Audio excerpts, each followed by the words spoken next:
ऐतिहासिक तारीखें 1857, 1919, 1947।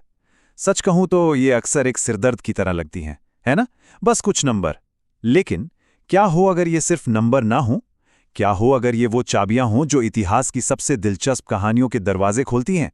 चलिए आज इसी बारे में बात करते हैं कि इन तारीखों को कैसे याद रखें और ये असल में इतनी ज़रूरी क्यों हैं। कई लोगों के लिए इतिहास का मतलब ही होता है तारीखों की एक लंबी, कभी न खत्म होने वाली लिस्ट, जिसे बस रटना पड़ता है। अगर किसी को ऐसा महसूस होता है तो वो अकेले नहीं है। ये बहुत ही आम बात है और सच तो ये है कि यही चीज़ इतिहास को कई लोगों के लिए एक मुश्किल सब्जेक्ट बना देती है। और देखिए, ये सिर्फ एक एहसास की बात नहीं है, इसका सीधा असर ग्रेड्स पर पड़ता है। जरा सोचिए, कुछ हिस्ट्री एग्जाम्स में तो लगभग 30% सवाल सीधे सीधे तारीखों से जुड़े हो सकते हैं। मतलब साफ है, इन तारीखों को याद रखना पास होने और फेल होने के बीच का फर्क साबित हो सकता है। तो चलिए इस मुश्किल को सीधे सीधे मान लेते हैं। इसे हम कह सकते हैं तारीखों का आतंक। ये वही निराशा वाली फीलिंग है जब कोई इन अजीब से नंबरों को अपनी याददाश्त में फिट करने की कोशिश करता है और वो बार बार फिसल जाते हैं। और पता है, इसके पीछे एक सीधा साधा वैज्ञानिक कारण भी है। हमारा दिमाग ना ऐसी चीज़ों को याद रखने के लिए बना ही नहीं है जिनका कोई मतलब ना हो। 1947 या 1526 ये नंबर तब तक हमारे दिमाग में नहीं टिकते जब तक हम इन्हें किसी कहानी, किसी घटना या किसी एहसास से जोड़ नहीं देते। लेकिन अब सोचने का तरीका बदलने का वक्त आ गया है। चलिए तारीखों को सिर्फ एग्जाम पास करने का एक जरिया मानना बंद करें और ये समझें कि एक हिस्टोरियन की तरह सोचने के लिए इनकी असली ताकत क्या है। देखिए, यहाँ दो रास्ते हैं। एक रास्ता है रटने का, मतलब बस एग्जाम के लिए जानकारी को दिमाग में भर लेना और फिर भूल जाना। और दूसरा रास्ता है क्रोनोलॉजिकल रीजनिंग का, मतलब कालानुक्रमिक तर्क का। यह हमें सिखाता है कि घटनाओं को जोड़कर कैसे देखें, एक इतिहासकार की तरह कैसे सोचें। जैसा कि नेशनल ह्यूमैनिटीज सेंटर भी कहता है, यही है क्रोनोलॉजिकल रीजनिंग। तारीखें सिर्फ अलग अलग डॉट्स नहीं हैं। अरे ये तो वो धागा है जो इतिहास की पूरी कहानी को एक साथ पिरोता है। ये हमें कारण और प्रभाव देखने में मदद करती हैं, ये समझने में कि एक घटना की वजह से दूसरी घटना कैसे हुई। ठीक है, तो अब ये तो समझ आ गया कि तारीखें ज़रूरी क्यों हैं, पर सवाल वही है, इन्हें याद कैसे रखें?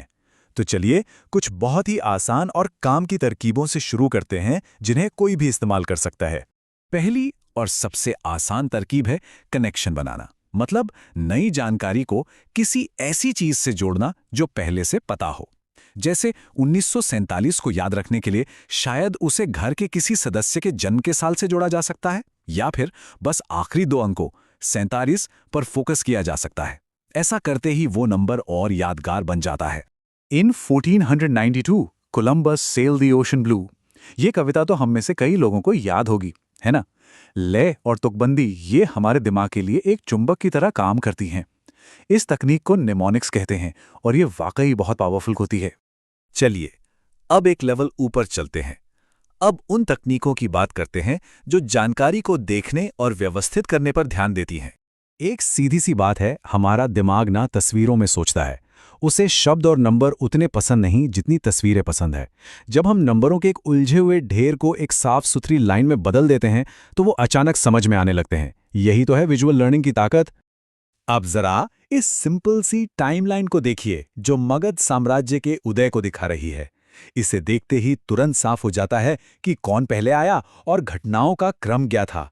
ये इतिहास के बहाव को समझने में मदद करता है, उसे सिर्फ रटने में नहीं। एक और जबरदस्त विजुअल टूल है माइंड मैप।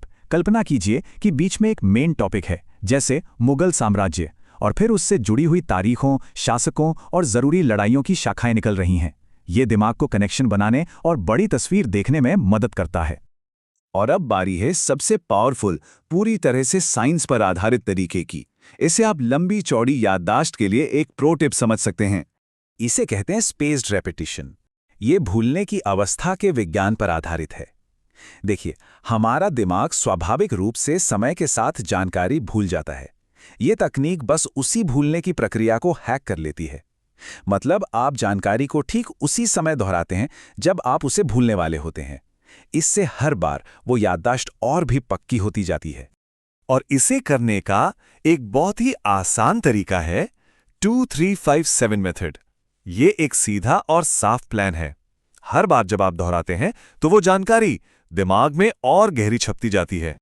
और इसके फायदे जबरदस्त हैं। याददाश्त मजबूत और लंबे समय तक चलने वाली बनती है। ज्यादा देर तक नहीं बल्कि स्मार्ट तरीके से पढ़ाई होती है। और सबसे बड़ी बात, एग्जाम से ठीक पहले रट्टा मारने की आदत से छुटकारा मिलता है। ये स्मार्ट वर्क का सबसे अच्छा उदाहरण है। तो अब देखिए, किसी के पास सिर्फ तारीखों को घूरते रहने के अलावा और भी बहुत कुछ है। अब एक पूरी टूल किट तैयार है जिसमें आसान हैक्स भी हैं, विजुअल टूल्स भी हैं और साइंस पर आधारित तरीके भी हैं। तो अगली बार जब कोई ऐतिहासिक तारीख सामने आए तो उसे एक बोझ की तरह ना देखें, उसे एक सुराग की तरह देखें, एक चाबी जो अतीत की एक अविश्वसनीय कहानी को समझने का दरवाजा खोल सकती है।